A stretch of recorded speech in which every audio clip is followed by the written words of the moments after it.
വിവാഹത്തിന് മുൻപ് എല്ലാവർക്കും ദാമ്പത്യ ജീവിതത്തെക്കുറിച്ച് വലിയ സ്വപ്നങ്ങളും പ്രതീക്ഷകളും ഉണ്ടാകും. കല്യാണം കഴിഞ്ഞുള്ള ആദ്യ നാളുകളിൽ കുടുംബ ബന്ധം എത്ര മനോഹരമായിരുന്നല്ലേ.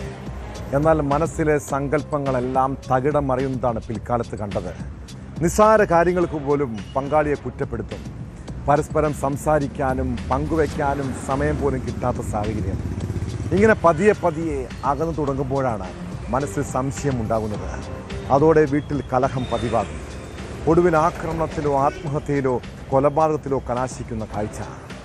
കാസർഗോഡ് കാഞ്ഞങ്ങാട് ഭാര്യയെ വെട്ടിക്കൊലപ്പെടുത്താൻ ശ്രമിച്ച ശേഷം ഭർത്താവ് തൂങ്ങി മരിച്ചത് ദാമ്പത്യ പ്രശ്നത്തെ തുടർന്നാണ്.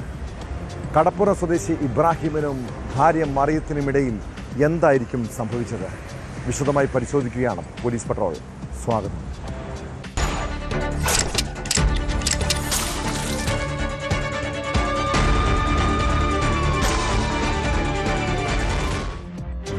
കാസർഗോഡ് കാഞ്ഞങ്ങാട്ടെ ഇബ്രാഹിമും ഭാര്യ മറിയവും മക്കളോടൊപ്പം സന്തോഷത്തോടെ കഴിഞ്ഞിരുന്നൊരു കുടുംബമാണ്. എല്ലാ വീടുകളിലെയും പോലെ ചെറിയ വഴക്കും പ്രശ്നങ്ങളുമൊക്കെ ഇവിടെയും ഉണ്ടായിട്ടുണ്ട്. അതൊക്കെ അധികം നാൾ നീണ്ടുപോയിട്ടില്ല. പക്ഷെ കഴിഞ്ഞ ദിവസം മക്കളും ബന്ധുക്കളുമെല്ലാം പള്ളിയിൽ പോയ സമയത്ത് ഇബ്രാഹിമും മറിയവും തമ്മിൽ ചെറിയ വാക്കുതർക്കമുണ്ടായി. പെട്ടെന്നുള്ള പ്രകോപനത്തിൽ അയാൾ ഭാര്യയെ വാക്കത്തി കൊണ്ട് വെട്ടി. പിന്നീട് ഇബ്രാഹിം നേരെ പോയത് വീടിൻ്റെ പിൻഭാഗത്തേക്കാണ്. ബഹളം കേട്ട അയൽവാസികൾ ഓടിക്കൂടിയപ്പോൾ മരണത്തോട് മല്ലടിക്കുന്ന മറിയം വീടിനുള്ളിൽ. ഇബ്രാഹിം വീടിന് സമീപത്തെ മരത്തിൽ തൂങ്ങി മരിച്ച നിലയിൽ.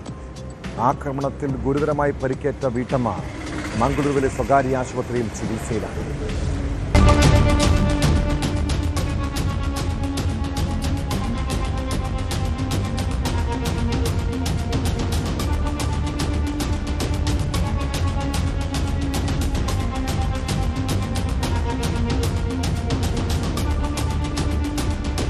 കാഞ്ഞങ്ങാട് കടപ്പുറം ബാവാനഗറിലാണ് ഭാര്യയെ വെട്ടിപ്പരിക്കേൽപ്പിച്ച ശേഷം ഭർത്താവ് തൂങ്ങി മരിച്ചത്.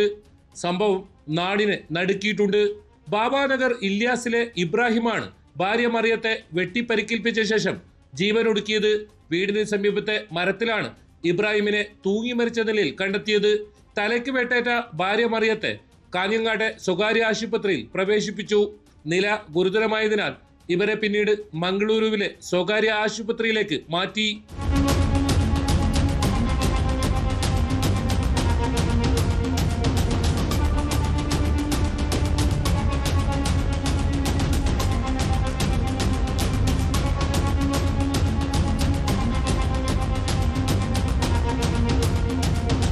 പുലർച്ചെയോടെ ഇബ്രാഹിമും ഭാര്യ മറിയവും തമ്മിൽ കുടുംബ പ്രശ്നങ്ങളെ തുടർന്ന് തർക്കമുണ്ടായതായാണ് കരുതുന്നത്.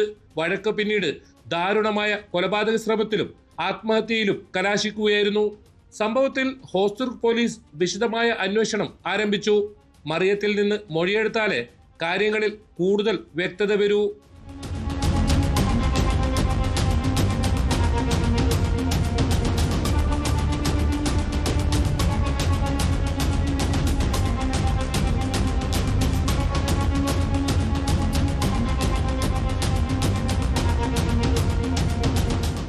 ന്യൂസ് 18 കാസർഗോഡ്. കേരളത്തിൽ ഇപ്പോൾ എവിടെ പോയാലും ജോലിക്ക് നിൽക്കുന്നത് ഇതര സംസ്ഥാന തൊഴിലാളികളാണ്. ഒരു കാലത്ത് നിർമ്മാണ മേഖലയിൽ മാത്രമായിരുന്നു അവരുടെ ജോലിയെങ്കിൽ ഇപ്പോൾ ഹോട്ടലിലും മാളുകളിലും ബ്യൂട്ടി സലൂണിലുമൊക്കെ അയൽ സംസ്ഥാനക്കാരാണ് മുഴുവൻ. എന്നാൽ ജോലിക്ക് നിർത്തുമ്പോൾ അവരുടെ സ്വഭാവവും പശ്ചാത്തലവുമൊക്കെ ആരെങ്കിലും ശ്രദ്ധിക്കാറുണ്ട്? ഇടുക്കി അടിമാലിയിൽ മുടിവെട്ടാനായി ബാർബർ ഷോപ്പിലെത്തിയ 8 വയസ്സുകാരനോട് അപമര്യാദയായി പെരുമാറിയത് ഇതര സംസ്ഥാന തൊഴിലാളിയാണ്. കേസിൽ ഉത്തർപ്രദേശ് മൂർഷിദാബാദ് സ്വദേശി അലിനെ പോലീസ് അറസ്റ്റ് ചെയ്തു. പോക്സോ വകുപ്പ് പ്രകാരമാണ് ഇയാൾക്കെതിരെ കേസെടുത്തിട്ടുള്ളത്.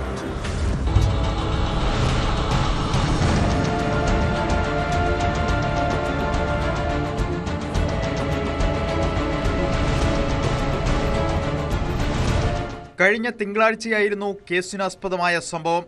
അടിമാലി ടൗണിൽ മൂന്നാർ റോഡിൽ പ്രവർത്തിക്കുന്ന ബാർബർ ഷോപ്പിൽ 8 വയസ്സുകാരൻ മുടിവെട്ടാനെത്തിയപ്പോൾ കുട്ടിയുടെ ശരീരത്ത് പിടിക്കുകയും അപമര്യാദയായി പെരുമാറിയെന്നുമാണ് കേസ്. കുട്ടിയുടെ രക്ഷിതാക്കളുടെ പരാതിയെ തുടർന്ന് ഉത്തർപ്രദേശ് മൂർഷിദാബാദ് സ്വദേശി അലിനെ അടിമാലി പോലീസ് അറസ്റ്റ് ചെയ്തു.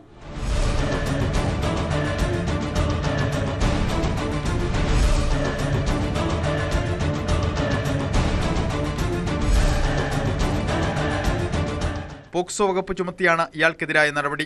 പ്രാഥമിക ചോദ്യം ചെയ്യലിൽ പരാതിയിൽ കഴമ്പുണ്ടെന്ന നിഗമനത്തെ തുടർന്നാണ് പോലീസ് പ്രതിയെ അറസ്റ്റ് ചെയ്തത്. കോടതിയിൽ ഹാജരാക്കിയ പ്രതിയെ റിമാൻഡ് ചെയ്തു.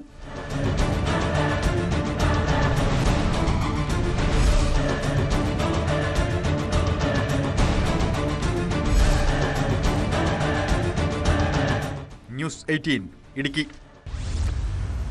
വെറും 20 രൂപയുടെ പേരിൽ മുടിവെട്ട് കടയിൽ ഭീകരാന്തരീക്ഷം സൃഷ്ടിച്ച യുവാവ്.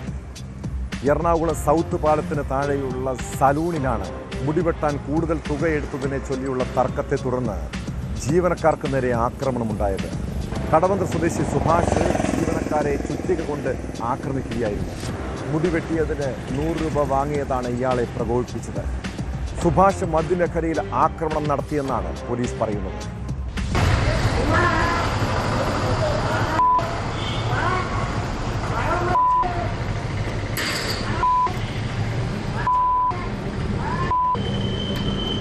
മുടിവെട്ടുന്നതിന് 20 രൂപ കൂടുതൽ വാങ്ങിയെന്ന് പറഞ്ഞായിരുന്നു യുവാവ് ജീവനക്കാർക്ക് നേരെ തിരിഞ്ഞത്.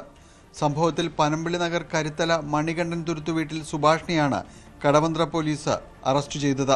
2 ആഴ്ച മുൻപ് മുടിവെട്ടിച്ചപ്പോൾ 100 രൂപ വാങ്ങിയെന്നും മറ്റൊരിടത്ത് ചോദിച്ചപ്പോൾ 80 രൂപയേ ഉള്ളൂ എന്നും പറഞ്ഞും സുഭാഷ് കടക്കാരോട് വാദിച്ചു. 20 രൂപ കൂടുതൽ വാങ്ങിയെന്ന് പറഞ്ഞ് ബഹളമുണ്ടായി. ചീത്തവിളിയും ഒച്ചപ്പാടും കൂടിയതോടെ അവിടെ നിന്ന് ഇറങ്ങിപ്പോകാൻ ജീവനക്കാർ ആവശ്യപ്പെട്ടു. ഇതോടെ അടുത്ത് തന്നെയുള്ള തന്റെ വീട്ടിലെത്തി ചുറ്റികയുമായി വന്ന് കടയിൽ അക്രമം നടത്തുകയായിരുന്നു. ചുറ്റിക കൊണ്ട് ജീവനക്കാരിൽ ഒരാളുടെ തലയിലടിക്കാൻ ശ്രമിച്ചെങ്കിലും ജീവനക്കാരിൽ ഒരാളായ നിസാമുദ്ദീൻ കൈകൊണ്ട് തടഞ്ഞു. നിസാമുദ്ദീന്റെ കൈക്ക് പൊട്ടലുണ്ട്. വിവരമറിഞ്ഞ കടവന്ത്ര പോലീസ് എത്തിയാണ് നിസാമുദ്ദീനെ ആശുപത്രിയിൽ എത്തിച്ചത്. പിന്നാലെ സുഭാഷിന്റെ വീട്ടിലെത്തിയ പോലീസ് ഇയാളെ കസ്റ്റഡിയിലെടുക്കുകയും പിന്നീട് അറസ്റ്റ് രേഖപ്പെടുത്തുകയും ചെയ്തു. സുഭാഷ് മദ്യലഹരിയിലായിരുന്നുവെന്നാണ് പോലീസ് പറയുന്നത്. ഇയാൾ സ്ഥലത്തെ സ്ഥിരം പ്രശ്നക്കാരനാണെന്നാണ് വിവരം. ഇയാളുടെ പേരിൽ മറ്റു കേസുകളുണ്ടോ എന്ന് പോലീസ് പരിശോധിക്കുകയാണ്.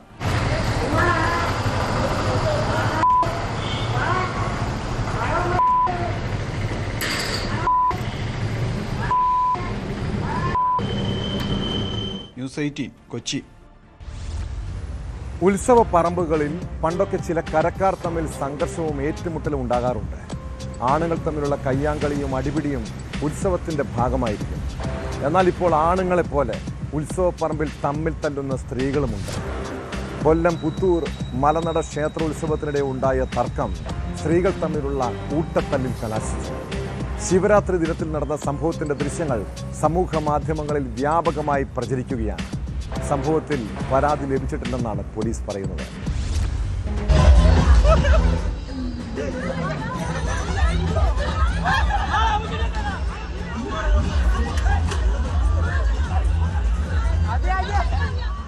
കൊല്ലം പുത്തൂർ മലനാട ക്ഷേത്രത്തിൽ ഉത്സവത്തിനിടെയാണ് സ്ത്രീകൾ തമ്മിൽ കൂട്ടത്തലുണ്ടായത്. ഉത്സവവുമായി ബന്ധപ്പെട്ടുണ്ടായ വാക്കുതർക്കമാണ് പിന്നീട് കയ്യാങ്കളിയിലേക്ക് വഴിമാറിയത്.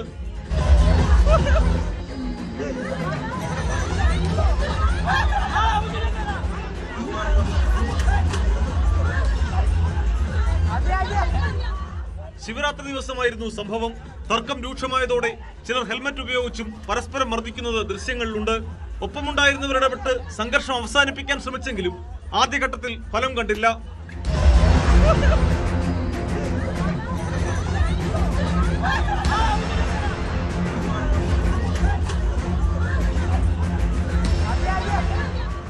സംഭവത്തിന്റെ ദൃശ്യങ്ങൾ സമൂഹ മാധ്യമങ്ങളിൽ വ്യാപകമായി പ്രചരിക്കുകയാണ്. എന്നാൽ ഇരുഭാഗങ്ങളും പരാതി നൽകിയിട്ടില്ലാത്തതിനാൽ ഇതുവരെ കേസെടുത്തിട്ടില്ലെന്ന് പോലീസ് അറിയിച്ചു.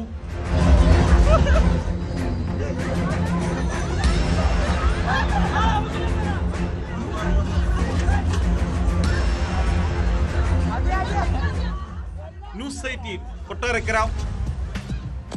പോലീസിനെയും എക്സൈസിനെയും കാണുമ്പോൾ എല്ലാവരും പേടിച്ചിരുന്നൊരു കാലമുണ്ട്. എന്നാൽ ഇപ്പോൾ വലിയ വെല്ലുവിളിയും ഭീഷണി നിറഞ്ഞ കാലത്താണ് അവർ ജോലി ചെയ്യുന്നത്. ഇടുക്കി തങ്കമണിയിൽ വാറ്റുചാരായമുണ്ടെന്ന രഹസ്യവിവരത്തെ തുടർന്ന് പരിശോധനയ്ക്കെത്തിയ എക്സൈസ് ഉദ്യോഗസ്ഥനെ വീട്ടുടമ വെട്ടിക്കൊലപ്പെടുത്താൻ ശ്രമിച്ചു. Thankamani excise range inspector Lijo ഉമ്മന് നേരെയായിരുന്നു ആക്രമണം. സംഭവത്തിൽ നാരകക്കാനം സ്വദേശി തയ്യിൽ തോമസിനെ എക്സൈസ് സംഘം അറസ്റ്റ് ചെയ്തു. പരിക്കേറ്റ excise inspector Lijo Idukki medical കോളേജിൽ ചികിത്സയിലാണ്.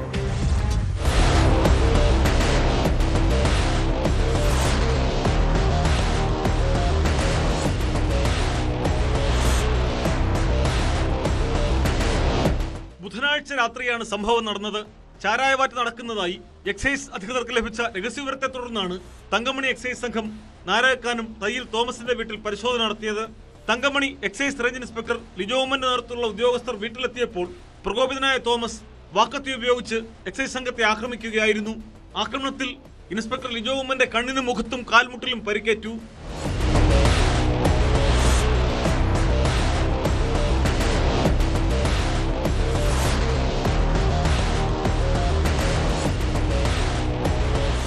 പ്രതി തോമസിനെ ഏറെ നേരത്തെ ബലപ്രയോഗത്തിനൊടുവിൽ കീഴ്പ്പെടുത്തി സ്റ്റേഷനിലെത്തിച്ച് അറസ്റ്റ് രേഖപ്പെടുത്തി. പരിക്കേറ്റ ലിജോ ഉമ്മനെ ഇടുക്കി മെഡിക്കൽ കോളേജ് ആശുപത്രിയിൽ പ്രവേശിപ്പിച്ചു. പരിശോധനയിൽ തോമസിന്റെ വീട്ടിൽ നിന്നും 30 ലിറ്റർ കോടയും വാറ്റുപകരണങ്ങളും കണ്ടെടുത്തിട്ടുണ്ട്. കൃത്യനിർവഹണം തടസ്സപ്പെടുത്തിയതിനും ആയുധം ഉപയോഗിച്ചുള്ള ആക്രമണത്തിനും ഇയാളുടെ പേരിൽ തങ്കമണി പോലീസിൽ എക്സൈസ് ഉദ്യോഗസ്ഥർ പരാതി നൽകി. കോടതിയിൽ ഹാജരാക്കിയ പ്രതിയെ റിമാൻഡ് ചെയ്തു.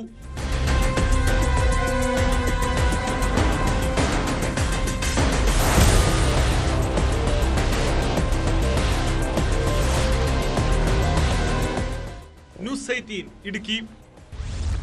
കേരളത്തിൽ ഇപ്പോൾ ഏറ്റവും കൂടുതൽ അക്രമ സംഭവങ്ങൾ ഉണ്ടാകുന്നത് പൊതുനിരത്തിലാണ്. വാഹനങ്ങൾ തമ്മിൽ ഉരസിയാലോ ഹോണടിച്ചാലോ ഓവർടേക്കിങ്ങിൻ്റെ പേരിലോ സംഘർഷങ്ങൾ സൃഷ്ടിക്കുന്നവരുണ്ട്. ഇടുക്കിയിൽ ക്ഷേത്ര ദർശനത്തിന് പോയ കുടുംബത്തെ ആക്രമിച്ച സംഭവത്തെക്കുറിച്ചാണ് പറഞ്ഞു വരുന്നത്. വാഹനം തട്ടിയതിനെ ചൊല്ലിയുള്ള തർക്കമാണ് അക്രമത്തിൽ കലാശിച്ചത്. പെരിയകനാൽ സ്വദേശി മുകേഷും സംഘവും ചേർന്ന് മർദ്ദിച്ചെന്നാണ് പരാതി. സംഭവത്തിൽ മുഖ്യപ്രതി മുകേഷിനെ ശാന്തൻപാറ പോലീസ് അറസ്റ്റ് ചെയ്തു. മറ്റ് പ്രതികൾക്ക് വേണ്ടി അന്വേഷണം ഊർജിതമാണ്.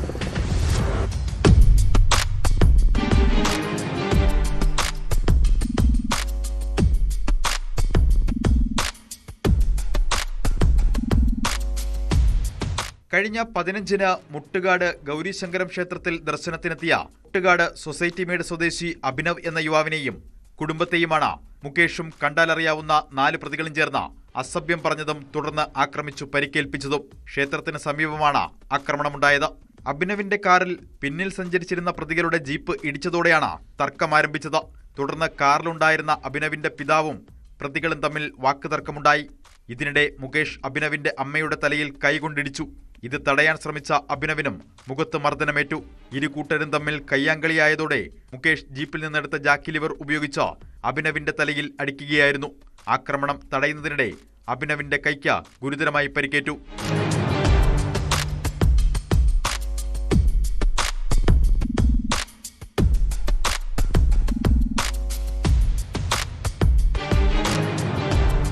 സംഭവത്തിന് പിന്നാലെ അഭിനവിന്റെ പരാതിയിലാണ് ശാന്തൻപാറ പോലീസ് മുകേഷിനെതിരെ കൊലപാതക ശ്രമം ഉൾപ്പെടെയുള്ള വകുപ്പുകൾ ചുമത്തി കേസെടുത്തത്.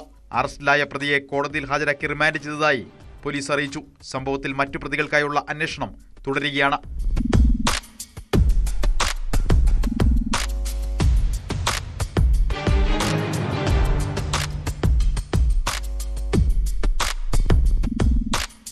ന്യൂസ് 18 ഇടുക്കി. ലഹരിവിരുദ്ധ പ്രചാരകനും സോഷ്യൽ മീഡിയ ഇൻഫ്ലുവൻസറുമായ ഫിലിപ്പ് മമ്പാടിൻ്റെ തനി സ്വഭാവം പുറത്തുവന്നത് പോക്സോ കേസിൽ അറസ്റ്റിലായതോടെയാണ്. ആദ്യഘട്ടത്തിൽ പലർക്കും അത് വിശ്വസിക്കാൻ പോലും കഴിഞ്ഞില്ല. എന്നാൽ കേസിൻ്റെ വിശദാംശങ്ങൾ പുറത്തു വന്നതോടെയാണ് അയാളിലെ കാപട്യം നിറഞ്ഞ മനുഷ്യനെ മനസ്സിലായത്. ഫിലിപ്പ് മമ്പാട് നടത്തിയത് അതീവ ഗുരുതരമായ കുറ്റകൃത്യമെന്ന് റിമാൻഡ് റിപ്പോർട്ടിൽ പറയുന്നു. ഫിലിപ്പ് മമ്പാട് ഹോട്ടലിൽ മുറിയെടുത്തത് പോലീസ് ID കാർഡ് കാണിച്ചാണെന്നും അതിജീവിതയുടെ വീട്ടിൽ പോയി ഫിലിപ്പ് ഒത്തുതീർപ്പിന് ശ്രമിച്ചിരുന്നുവെന്നും റിമാൻഡ് റിപ്പോർട്ടിൽ പരാമർശമുണ്ട്.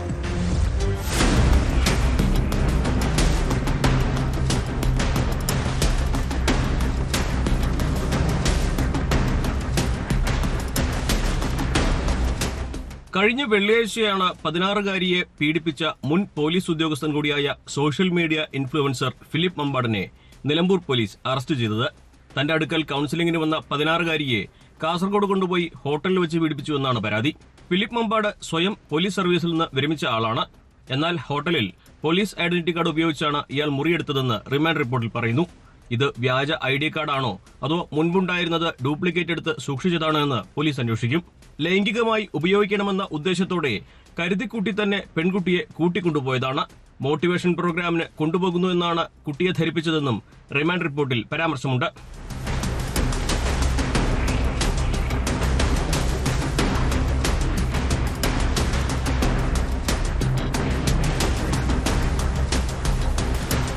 സംഭവം പുറത്തറിഞ്ഞതോടെ അതിജീവിതയുടെ വീട്ടിൽ പോയി ഫിലിപ്പ് ഒത്തുതീർപ്പിനെ ശ്രമിച്ചിരുന്നുവെന്നും പോലീസ് കണ്ടെത്തി.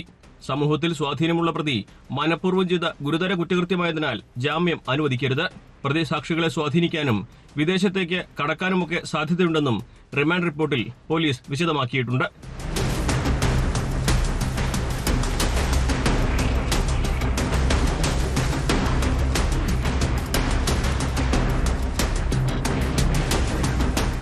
ന്യൂസ് 18 മലപ്പുറം. അടച്ചിട്ട മുറിയിൽ ബാധ ഒഴിപ്പിക്കലെന്ന പേരിൽ നടത്തിയ ലൈംഗിക ചൂഷണം. കൊല്ലം കൊട്ടാരക്കര പുത്തൂരിൻ്റെ മുരാരി തന്ത്രി എന്നറിയപ്പെടുന്ന രാജൻ ബാബുവിൻ്റെ തട്ടിപ്പ് ഏർപ്പാടുകൾ ഇനിയെങ്കിലും ജനങ്ങൾ മനസ്സിലാക്കണം. 16-കാരിക്ക് നേരെയുണ്ടായ ലൈംഗിക അതിക്രമ കേസിൽ പ്രതിയായ മുരാരി തന്ത്രി പോലീസിനോട് പറഞ്ഞതെല്ലാം പച്ചക്കള്ളമാണ്. പീഡനം നടന്ന സ്ഥലത്തെത്തിച്ച് അന്വേഷണ സംഘം പ്രതിയുമായി തെളിവെടുപ്പ് നടത്തി. പെൺകുട്ടിയെ എത്തിച്ച മുറിയടക്കം പരിശോധിച്ച പോലീസ് പ്രതിയുടെ മൊഴിയിലെ വൈരുദ്ധ്യങ്ങൾ ചൂണ്ടിക്കാട്ടി. സംഭവത്തിൽ സാമ്പത്തിക ഇടപാടുകൾ അടക്കമുള്ള കാര്യങ്ങളിലും അന്വേഷണം പുരോഗമിക്കുകയാണ്.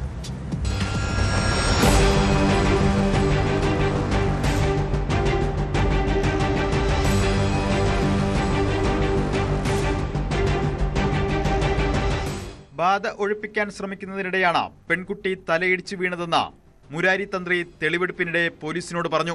എന്നാൽ അടച്ചിട്ട മുറിയിൽ എന്തു ബാധ ഒഴിപ്പിക്കൽ എന്നായിരുന്നു പോലീസിന്റെ മറുചോദ്യം. ഇതിന് പ്രതിക്ക് വ്യക്തമായ മറുപടി ഉണ്ടായിരുന്നില്ല. കേസിൽ തന്നെ കുടുക്കിയതാണെന്ന് മുരാരി തന്ത്രി ആവർത്തിച്ചുവെങ്കിലും ഇയാളുടെ സാമ്പത്തിക ഇടപാടുകളിലും അന്വേഷണം പുരോഗമിക്കുകയാണ്.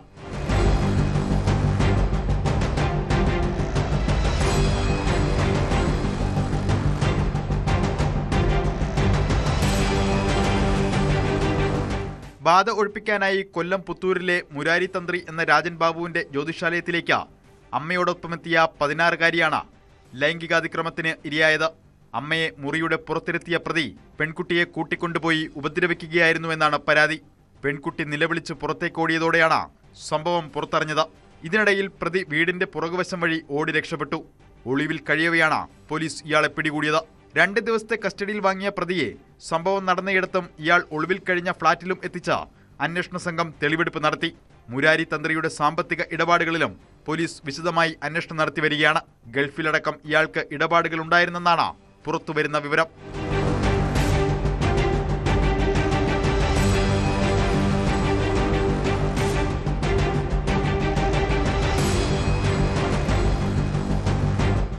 ന്യൂസ് 18 കൊട്ടാരക്കര. കാസർകോട്ടെ വ്ളോഗർ ചിന്നു പാപ്പുവിൻ്റെയും ആൺസുഹൃത്ത് സന്ദേശിൻ്റെയും ആത്മഹത്യയിൽ ഇപ്പോഴും ദുരൂഹത തുടരുകയാണ്. കഴിഞ്ഞ തിങ്കളാഴ്ചയാണ് ചിന്നുവിനെ ആസാദ് നഗറിലെ വാടക വീട്ടിൽ തൂങ്ങിയ മരിച്ചനിൽ കണ്ടെത്തിയത്. ഒരാഴ്ച തികയും മുൻപ് സന്ദേശിനെ വീട്ടിലെ കിടപ്പുമുറിയിൽ ആത്മഹത്യ നിലയിലും കണ്ടെത്തിയതോടെ പല സംശയങ്ങളും ഉയർന്നു. ഇവരുടെ മരണത്തിൽ പുറത്തുനിന്നുള്ളവരുടെ ഇടപെടലുണ്ടോ എന്നതാണ് പ്രധാന ചോദ്യം. കടുത്ത മാനസിക സമ്മർദ്ദമാണ് ആത്മഹത്യയ്ക്ക് കാരണമെന്നാണ് പ്രാഥമിക നിഗമനമെങ്കിലും പോലീസിന് കൃത്യമായ കാരണം കണ്ടെത്താൻ ഇതുവരെയും സാധിച്ചിട്ടില്ല.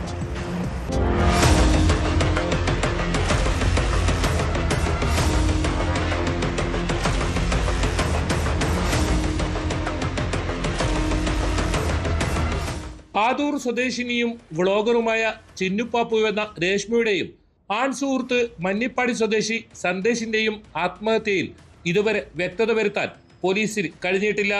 കുടുംബ പ്രശ്നത്തെ തുടർന്ന് കടുത്ത മാനസിക സമ്മർദ്ദത്തിലായിരുന്നു രേഷ്മ എന്ന് പ്രാഥമിക അന്വേഷണത്തിൽ കണ്ടെത്തി. എന്നാൽ ഇതായിരിക്കുമോ ആത്മഹത്യയിലേക്ക് നയിച്ചതെന്ന് സ്ഥിരീകരിക്കാൻ പോലീസിന് ആയിട്ടില്ല. ഭർത്താവ് വിവാഹിതയായ യുവതിക്കൊപ്പം ഒളിച്ചോടി ഒരുമിച്ച് താമസം ആരംഭിച്ചത് രേഷ്മയെ മാനസികമായി തകർത്തിരുന്നു. പിന്നീട് ഏതാനും മാസങ്ങളായി ആൺ സുഹൃത്തിനൊപ്പം ആസാദ് നഗറിലെ വാടക വീട്ടിലാണ് താമസിച്ചിരുന്നത്. 4 വയസ്സുള്ള മകൻ കുടുംബ വീട്ടിലാണ് താമസം.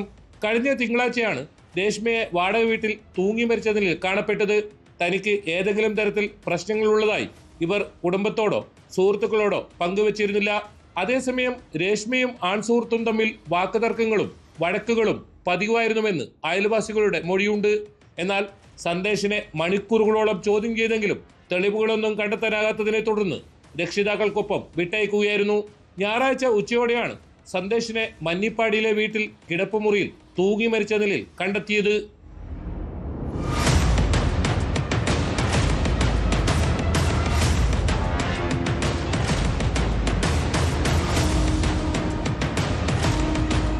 രേഷ്മയുടെ മരണവും ആത്മഹത്യക്ക് പിന്നിൽ സന്ദേശാണെന്ന വ്യാപക പ്രചരണവുമാണ് ഇയാൾ ജീവനൊടുക്കാൻ കാരണമെന്നാണ് പ്രാഥമിക അന്വേഷണത്തിൽ കണ്ടെത്തിയത്. രേഷ്മയുടെ ആത്മഹത്യക്ക് കാരണം സന്ദേശാണെന്ന് നേരത്തെ കുടുംബവും ആരോപിച്ചിരുന്നു. ആദൂർ സ്വദേശിനിയായ രേഷ്മ തനത് കാസർഗോഡ് ശൈലിയിലാണ് വ്ളോഗ് ചെയ്തിരുന്നത്. പ്രാദേശിക വിഭവങ്ങളുടെയും നാടൻ ഭക്ഷണത്തെയുമെല്ലാം തനിമ ചോരാതെ പരിചയപ്പെടുത്തിയിരുന്ന ചിന്നുപ്പാപ്പുവിന്റെ വീഡിയോകൾക്ക് ലക്ഷങ്ങളാണ് കാഴ്ചക്കാരായുള്ളത്. ലക്ഷക്കണക്കിന് കാഴ്ചക്കാരും ഫോളോവേഴ്സുമായി ഇത്രയും പ്രശസ്തിയിൽ നിൽക്കെ യുവതി ജീവനൊടുക്കിയതിന് പിന്നിൽ മറ്റെന്തെങ്കിലും കാരണമുണ്ടോ എന്ന കാര്യവും പോലീസ് പരിശോധിച്ചു വരുന്നുണ്ട്.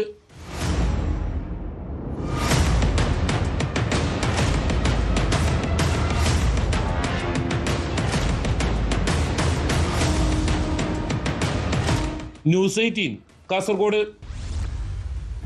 അഭിലാഷം സിനിമയുടെ സംവിധായകൻ ഷംസുദ്ദീനെ എന്തിനാണ് തിടുക്കപ്പെട്ട് പോലീസ് അറസ്റ്റ് ചെയ്തത്? പ്രതി മുൻകൂർ ജാമ്യത്തിന് അപേക്ഷിച്ച സാഹചര്യത്തിൽ ഷംസുദ്ദീനെ അറസ്റ്റ് ചെയ്ത പോലീസ് നടപടിയിൽ കോടതി ഉന്നയിച്ച ചോദ്യമാണിത്. ഫ്ളാറ്റിന്റെ വാതിൽ പൊളിച്ച് രാത്രിയിൽ അറസ്റ്റ് രേഖപ്പെടുത്തിയ നടപടി നേരിട്ട് ഹാജരായി വിശദീകരണം നൽകാൻ അന്വേഷണ ഉദ്യോഗസ്ഥനോട് കോടതി നിർദ്ദേശം നൽകി. രാഷ്ട്രീയ സമ്മർദ്ദത്തിലാണ് അറസ്റ്റ് ചെയ്തതെന്ന് സംവിധായകൻ ഷംസുദ്ദീൻ ന്യൂസ് 18നോട് പറഞ്ഞു.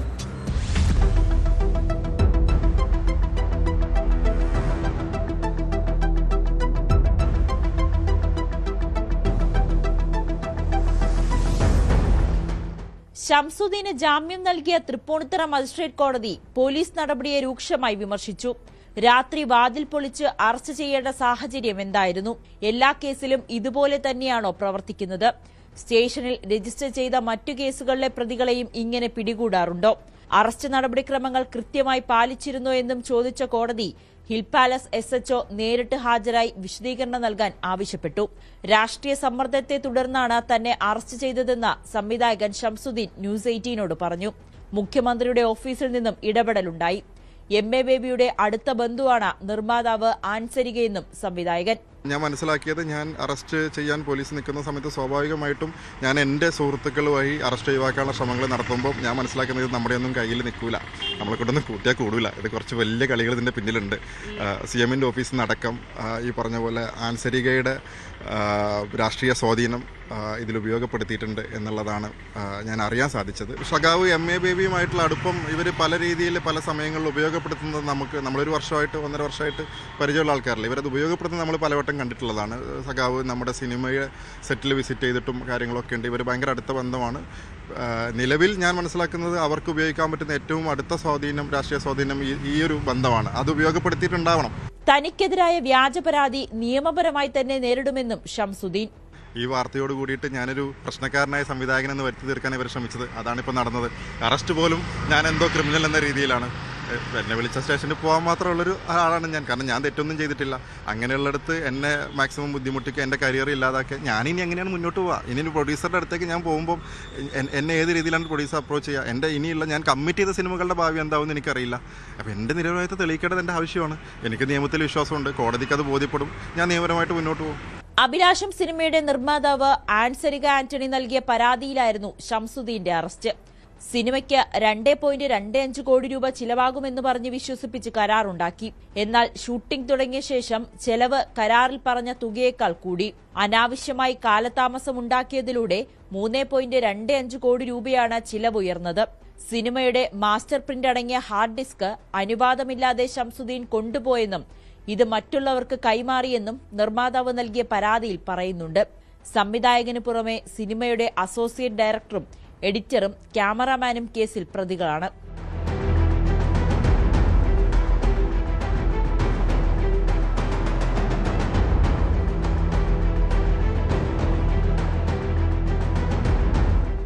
ന്യൂസ് 18 കൊച്ചി. എറണാകുളം പെരുമ്പാവൂരിലെ ഇതര സംസ്ഥാന തൊഴിലാളികളുടെ താമസ സ്ഥലങ്ങളിൽ പോയാൽ എവിടെയും ലഹരിയുടെ ഗന്ധമാണ്. മയക്കുമരുന്നും കഞ്ചാവും പാൻ മസാലയും ഉൾപ്പെടെ എത്തിച്ച് വിൽപ്പനയും ഉപയോഗവുമുണ്ട്. വാഴക്കുളത്ത് താമസിക്കുന്ന ബംഗാൾ സ്വദേശി റൂബൻ മൊല്ലയുടെ കിടപ്പുമുറിയിലെത്തിയ പോലീസ് അവിടുത്തെ കാഴ്ചകൾ കണ്ട് ഞെട്ടി.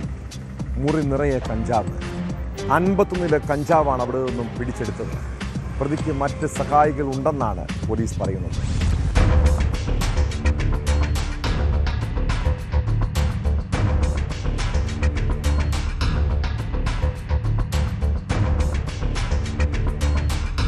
പെരുമ്പാവൂർ തെക്കേ വാഴക്കുളം ജംഗ്ഷന് സമീപം സ്വകാര്യ വ്യക്തിയുടെ ഉടമസ്ഥതയിലുള്ള വാടക വീടിന്റെ കിടപ്പുമുറിയിൽ നിന്നാണ് കഞ്ചാവ് പിടികൂടിയത്.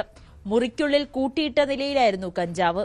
ജോലി കഴിഞ്ഞ് രാത്രി മുറിയിലെത്തുന്ന പ്രതി ആവശ്യമായ കഞ്ചാവ് എടുത്ത ശേഷം വിൽപ്പന നടത്തുമെന്നാണ് പോലീസ് പറയുന്നത്.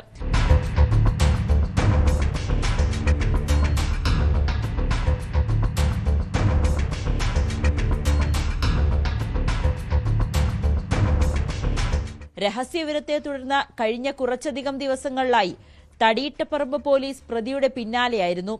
രാത്രി റൂബൻ മല്ലയെ കാത്തിരുന്ന പോലീസ് ഇയാൾ വീട്ടിനുള്ളിലേക്ക് കയറിയപ്പോൾ തന്നെ പിടികൂടുകയായിരുന്നു. വിപണിയിൽ 10 ലക്ഷത്തിലധികം രൂപ വില വരുന്ന കഞ്ചാവാണ് പിടിച്ചെടുത്തത്. പ്രതിക്ക് മറ്റ് സഹായങ്ങളുണ്ടെന്നാണ് പോലീസ് പറയുന്നത്. ഇവർക്കായുള്ള അന്വേഷണവും ഊർജിതമാക്കിയിട്ടുണ്ട്. പ്രതിയെ കൂടുതൽ ചോദ്യം ചെയ്യലുകൾക്ക് ശേഷം കോടതിയിൽ ഹാജരാക്കി റിമാൻഡ് ചെയ്തു.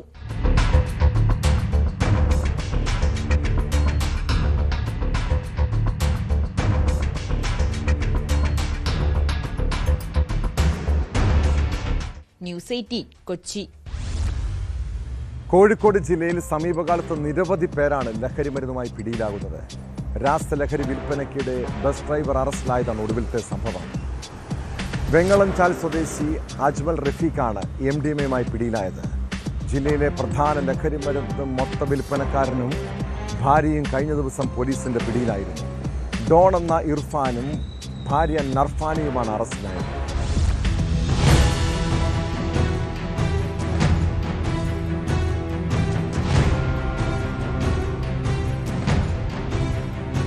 കോഴിക്കോട് കരുവശ്ശേരിയിൽ നടന്ന പരിശോധനയിൽ 7 ഗ്രാം MDMAയുമായാണ് ബസ് ഡ്രൈവർ പോലീസിന്റെ പിടിയിലായത്.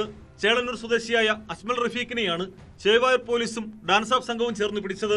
ഇയാൾ സഞ്ചരിച്ചിരുന്ന കാറും പോലീസ് കസ്റ്റഡിയിലെടുത്തു. ലഹരി വിരുദ്ധ പ്രവർത്തനങ്ങളുടെ ഭാഗമായി നടത്തിയ രഹസ്യ നീക്കത്തിലൂടെയാണ് പ്രതിയെ വലയിലാക്കിയത്.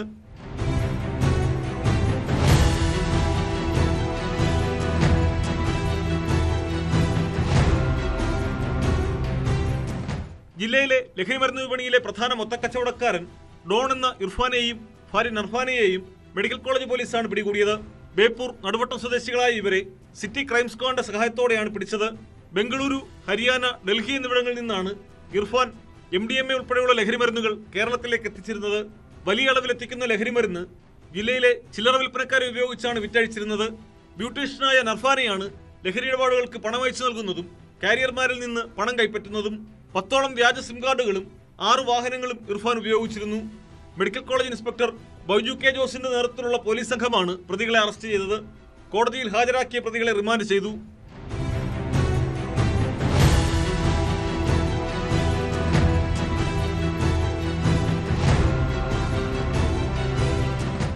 ന്യൂസ് 18 കോഴിക്കോട്. കുറ്റകൃത്യങ്ങളുടെ മറ്റു ചില വാർത്തകൾ ചുരുക്കത്തിൽ. തിരുവനന്തപുരം തിരുവല്ലത്ത് ഒഴിഞ്ഞ പറമ്പിൽ തലയോട്ടുകളും അസ്ഥികൂടങ്ങളും കണ്ടെത്തി. ചില പേരുകൾ രേഖപ്പെടുത്തിയിട്ടുള്ള തലയോട്ടുകൾ മെഡിക്കൽ പഠനത്തിനുള്ളതാണെന്നാണ് നിഗമനം. ഫോറൻസിക് സംഘവും പോലീസും സ്ഥലത്ത് പരിശോധന നടത്തി. നെടുമങ്ങാട് താലൂക്ക് ആശുപത്രിയിൽ ചികിത്സാ പിഴവിനെ തുടർന്ന് നവജാത ശിശു മരിച്ചെന്ന പരാതിയിൽ ഡോക്ടർമാരുടെ അന്വേഷണ സമിതി മാതാപിതാക്കളുടെ മൊഴിയെടുത്തു. ഡോക്ടർ ബിന്ദു സുന്ദറിന് 2 തവണ 5000 രൂപ വീതം നൽകിയെന്ന് അച്ഛൻ ബിനിൽ മൊഴി നൽകി. കൊല്ലം കളക്ടറേറ്റിൽ വ്യാജ ബോംബ് ഭീഷണി. മദ്യലഹരിയിൽ ഭീഷണി മുഴക്കിയ മയ്യനാട് സ്വദേശി പ്രമോദ് കസ്റ്റഡിയിലായെന്നാണ് നിഗമനം. ശബരിമല സ്വർണ്ണക്കവർച്ച കേസിൽ അത്യാധുനിക ശാസ്ത്രീയ പരിശോധന അനിവാര്യമെന്ന് ഹൈക്കോടതി. കുറ്റപത്രം തയ്യാറാക്കാൻ വിദഗ്ധ പരിശോധന ആവശ്യമെന്നും കോടതി ചൂണ്ടിക്കാട്ടി. സന്നിധാനത്ത് നിന്ന് ശേഖരിച്ച സ്വർണ്ണപ്പാളികൾ ജംഷഡ്പൂർ ദേശീയ മെറ്റലർജിക്കൽ ലബോറട്ടറിയിൽ പരിശോധിക്കുമെന്നും കുറ്റപത്രം മാർച്ച് 31 മുൻപ് നൽകുമെന്നും SIT അറിയിച്ചു. മലപ്പുറത്ത് പോക്സോ കേസ് ഇരയുടെ ദുരൂഹമരണത്തിൽ CBI അന്വേഷണം ആവശ്യപ്പെട്ട കുടുംബം. തന്നെ ലൈംഗികമായി ഉപദ്രവിച്ച കാരാട്ടെ അധ്യാപകനെതിരെ മൊഴി നൽകാനിരിക്കെയാണ് 2024 ഫെബ്രുവരി 19 എടവണ്ണാപ്പറ സ്വദേശിയായ 17-കാരിയെ ചാലിയാർ പുഴയിൽ മരിച്ച നിലയിൽ കണ്ടെത്തിയത്. ബുക്ക് ചെയ്ത കാർ സമയത്തിന് നൽകാത്തതിന് കാസർഗോഡ് സ്വദേശിക്ക് 29.1 ലക്ഷം രൂപ നഷ്ടപരിഹാരം നൽകാൻ ഉപഭോക്തൃ കോടതി വിധി. പ്രവാസിയായ ഹംസയ്ക്ക് അനുകൂലമായാണ് സംസ്ഥാന ഉപഭോക്തൃ തർക്കപരിഹാര കമ്മീഷൻ വിധി പ്രസ്താവിച്ചത്. നമ്മുടെ നാട്ടിൽ ഇപ്പോൾ യാതൊരു വകതിരിവുമില്ലാത്ത പിള്ളേരാണുള്ളത്. ചതിക്കുഴികൾ നിറഞ്ഞ ലോകത്തെക്കുറിച്ച് അവർക്ക് വലിയ ധാരണയൊന്നുമില്ല. ആരെങ്കിലും ഇഷ്ടമാണെന്ന് പറഞ്ഞാൽ പിന്നാലെ പോകും. പിന്നീട് ചതിക്കപ്പെട്ടെന്ന് മനസ്സിലാകുമ്പോഴേക്കും ജീവിതം കൈവിട്ടു പോയിരിക്കും. തിരുവനന്തപുരം നെയ്യാറ്റിൻകരയിൽ ഏതാനും വർഷങ്ങൾക്ക് മുൻപ് നടന്ന ഒരു പീഡന കേസിനെ കുറിച്ചാണ് പറഞ്ഞു വരുന്നത്. സ്കൂൾ വിദ്യാർത്ഥിനിയെ 37-കാരൻ പ്രണയം നടിച്ച് വീട്ടിൽ നിന്ന് തട്ടിക്കൊണ്ടുപോയി പീഡിപ്പിച്ച കേസ് ഏറെ കോളിളക്കം സൃഷ്ടിച്ചതാണ്. ആ കേസിൽ പ്രതി ആറ്റൂർ സ്വദേശി സുബീന് കോടതി 28 വർഷം തടവ് ശിക്ഷ വിധിച്ചിരിക്കുന്നു. കുട്ടികളെ ലൈംഗികമായി പീഡിപ്പിക്കുന്നവർക്കുള്ള ഒരു താക്കീത് കൂടിയാണ് പ്രതിക്കുള്ള ശിക്ഷ. ഇതോടെ പോലീസ് പട്രോൾ പൂർണ്ണമാവുന്നു. നമസ്കാരം.